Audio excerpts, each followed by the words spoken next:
Gumawa po ako ng paborito kong merienda. Ako lang po ba o kayo din? Kadalasan po sa ating gabi bago matulog, ako'y nagugutom pa eh. Kaya ito po, ura-urada, gumawa po ako ng chicken sandwich pero may kakaibang ricado po akong nilahok. Naku, talaga nga naman. Talagang mapapasubo kayo. Kain ng kain bago matulog, di maganda. Avocado po ire.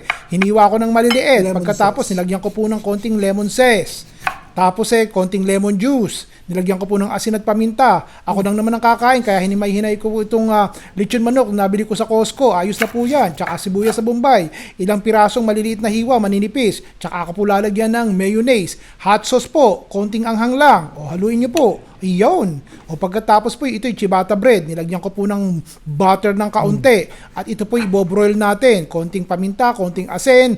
Ilalagay na po natin ito sa broiler. Sandali lang po ito sa broiler. O tapos ilabas natin. Naku po. O ayan, ilagay na po natin ang ating chicken avocado creamy sandwich. Teka, lagay natin sa platito. Yan. O tikman na po natin. Tatlo po ang ginawa ko eh. Kung gusto niyo pong dumaan din mabibigyan ko kayo ng dalawa. Una-unahan lang, sa likod na lang po kayo dumaan at yung aso namin gising pa, baka kayo makagat. May sandwich nga kayo pag uwi niyo may kagat naman kayo ng aso. Ingat po kayo.